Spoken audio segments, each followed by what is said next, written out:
대법원이 2심 판단에 의문을 갖고 다시 재판하라. 그러니까 파기환송을 결정했거든요. 자, 어떤 이유에서 이렇게 판단이 나왔는지 잠시 취재기자 연결해서 내용부터 정리해 보겠습니다. 우철희 기자. 네, 대법원입니다. 네, 그러니까 대법원이 아이 바꿔치기 혐의를 다시 판단해라 이렇게 결정을 했군요.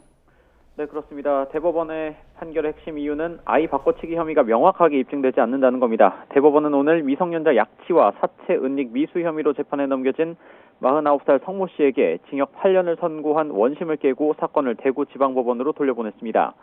석 씨는 지난해 경북 구미에서 3살 여자아이가 숨진 사건의 친어머니입니다. 재판부는 유전자 감정 결과 등을 토대로 석 씨와 숨진 아이 사이에 친어머니와 자녀 관계가 성립하는 건 맞지만 그것만으로는 아이 바꿔치기 혐의를 유죄로 인정하기엔 의문점이 남아있다고 밝혔습니다. 재판부는 특히 검찰의 공소사실 입증이 부족하다고 봤습니다. 검찰은 석 씨가 앞서 지난 2018년 3월 무렵 숨진 아이를 낳았고 3월 31일부터 4월 1일 사이에 자신의 딸이 출산한 아이와 바꿔치기를 했다고 공소사실에 적시를 했습니다.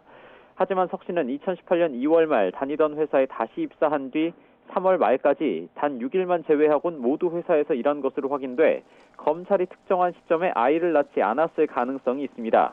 또 증거로 제출된 숨진 아이의 사진을 보면 출생 당시와 검찰이 특정한 아이 바꿔치기 시점보다 일주일가량 뒤에도 같은 신체적 특징이 포착됐습니다.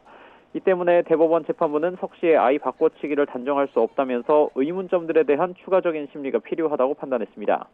이번 사건이 워낙 복잡하다 보니까 가족 관계도를 준비해봤는데요. 석 씨는 자신이 몰래 출산한 아이를 친딸이 낳은 아이와 산부인과에서 바꿔치기를 한 뒤에 어딘가에 빼돌린 혐의로 먼저 재판에 넘겨졌습니다.